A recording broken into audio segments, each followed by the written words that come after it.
शेतकरी मित्रांनो नमस्कार. देवराम गावारी शेती टेक्निक यूट्यूब चॅनलमध्ये आपलं स्वागत आहे. आपण भात बियाणे वीज प्रक्रिया पाहणार आहोत, तर आपल्या चॅनलवरती सक्रिय राहा.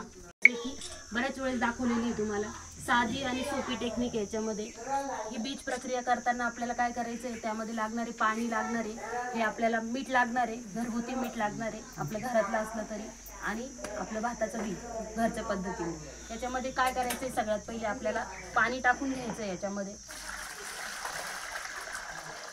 मॅडम पाणी गरम घ्यायचं का? नाही नाही, थंड पाणी घ्यायचंय. त्यामध्ये आपण थंड पाणी डायरेक्ट मुरमुर आहे. थंड पाणी घ्यायचंय त्याच्यामध्ये. आणि आपल्याला साधारण 300 ग्रॅम मीठ लागतं 10 किलो बियाण्यासाठी. तर आपण हे साध्या पद्धतीने तुम्हाला दाखवते. आता हे मिठाचं द्रावण तयार करून घेतोय आपण. त्यामध्ये 10 लिटर पाण्यात 300 ग्रॅम मीठ 300 ग्रॅम आणि 20 लिटर पाण्यात 600 ग्रॅम 30 लिटर पाण्यात 900 ग्रॅम असं वाढवत चालेल. आणि ते पाण्याचं प्रमाण 10 किलोला वापरायचं. 10 किलो बियाण्याला किती पाणी? हे आपण जे घरगुती बियाणं वापरतो ना, त्याच्यासाठी करायची आपल्याला ही बीज प्रक्रिया. 10 किलो बियाण्याला तेवढंच 10. आता समजा तुम्ही किती बियाणं वापरू शकता त्याच्यात तुमच्यावर येते. नाही 10 किलो घेतलं पाणी किती घ्यायचं? 10 लिटर पाणी घ्या. 10 लिटर पाणी. पाणी 10 लिटर घ्या, कारण त्याचा ठरलेला फॉर्म्युला आहे. म्हणजे 1 किलो 10 लिटर पाणी 300 ग्रॅम मीठ, आणि मग त्या पाण्यामध्ये तुम्ही ते बियाणे काढायचं. किती झालं तुमचं ते 300 ग्रॅम मीठ किती झालं? 30 ग्रॅम मीठ 1 किलोला 1 लिटरला. कळलं बरोबर ना? आता याच्यामध्ये आपण हे मिठाचे द्रावण तयार झाल्यामुळे घनता वाढलेली आहे. तर आपण हे आता हे तुम्हाला दिसत आहे की जे भात जे आपण उपयोगात करणार आहे, आपल्याला हे जे वरती हे सगळं फंजी आलेली याच्यामध्ये हे काही उपयोगाचं नाही आपल्याला. तर हे आपण काढून टाकायचं आहे. आपण जर हे तसल्या तसं जर शेतामध्ये टाकलं असतं हे भात, तर हे अर्ध आपलं उगवलंच नसतं आणि मग आपलं भात वाया गेला असतं तेवढं. मग आपल्या जमीन बी तेवढी वाया गेली, सगळं पातळ झालं असतं आपण म्हटलं असतो. मग हे आधी करून घ्यायचंय आपल्याला. हे वरचं काढून घ्यायचंय याच्यामध्ये सगळं. याला चाळण वापरली तरी चालन, घरी एकदम परफेक्शन येईल तुमचं. चाळणीला नाही काढून घेता येईल. चाळणी नाही येईल ना, वरचं काढायचं. वरचं काढायचं. पाण्यात चाळण घालून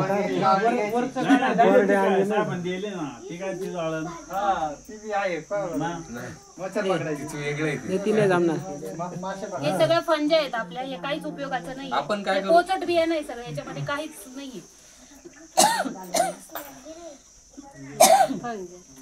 म्हणजे खालचं जे जाड बियाणं आहे हे आपल्याला वापरायचं. हे काही वेळ पण भिजून द्यायचं नाही आपल्याला. हे जे खालचं हे चांगल्या पाण्यामध्ये टाकायचंय आपल्याला, आणि चांगल्या पाण्याने 2-3 वेळेस धुवून घेतल्यानंतर हे आपल्याला असं गोणपटावरती सावलीत वाळवायचं. यामध्ये वाळवत म्हणजे उन्हात ठेवलं तर चालेल? किती वेळ ठेवायचं? नाही, उन्हात नाही ठेवायचं, सावलीतच सावलीत सुकवायचं. सुकवायचंय त्याला. हे आपल्या पेरणीच्या आधी तुम्ही 1 तास करू शकता. याच्यामध्ये तुम्हाला भात आता लागवड करायची, त्याच्या आधी 1 तास करायची. हा, गोणपाटावर लवकर सुकणार आहे. बारदान पाहिजे. गोणपाटावरती लवकर सुकणार. हे बारदानाचं घ्यायचं, गोनपाटाचा. हा. हे प्लास्टिकचं नाही घ्यायचं फक्त. मीठ जाडं मीठ वापरायचं, बारीक मीठ काय घ्यायचं नाही.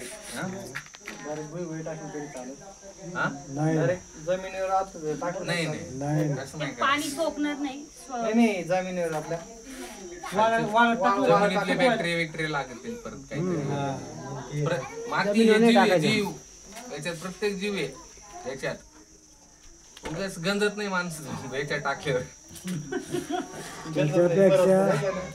याच्यात टाकल्यावर माणूस सुद्धा गंजतो. याच्यात जीव किती पहा तुम्ही. बरोबर आहे.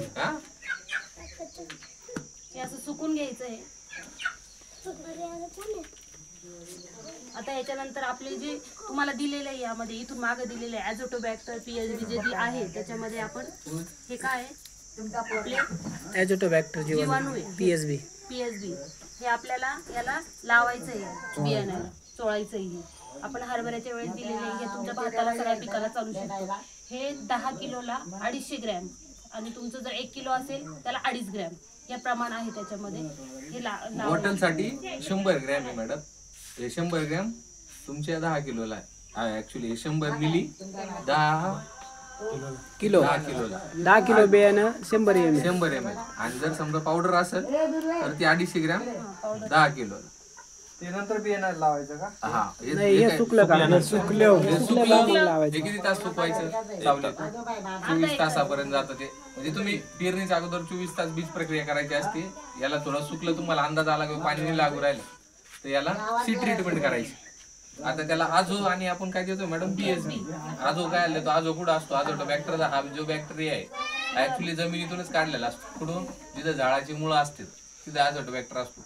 यांनी काय होतं, जे आजोटोबॅक्टरचं जे काही तुमचं नत्र देणार आहेत ते जमिनीच्या खाली असतात आणि ते अवेलेबल होत नाही म्हणून हे त्यांना सोडते, म्हणजे हे रिलीज करतं त्याला आणि ते आपल्या मुळाला अवेलेबल होतं. लवकर लागू होतं झाडांना. अवेलेबल असतं पण ते फॉर्म मध्ये नसतं. समजा आपल्याकडे पैसे असतात पण ते कधी कधी काढता येत नाहीत, त्याला आपल्याला बँकेत जावं लागतं किंवा ATM असतं, तसा विषय. पीएसबीचं पण तसंच आहे. फॉस्फेट सोल्युबलायझिंग बॅक्टेरिया म्हणते त्याला. फॉस्फेट जो आहे आपला जमिनीतला तो अवेलेबल होत नाही म्हणून आपण बॅक्टेरिया वापरतो आणि बॅक्टेरिया ते त्यांचं काम करतात आणि ते पीएसबी आपल्याला अवेलेबल करतात म्हणून आपण त्याची ट्रीटमेंट करतो. कोणतीही ट्रीटमेंट करताना आपण जसं पोलीस स्टेशन मध्ये FIR करतो तसं FIR करायचं.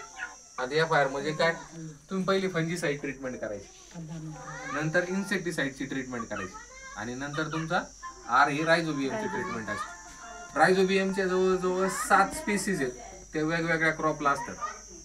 आपल्याकडे रायझोबियमचं फक्त ते याला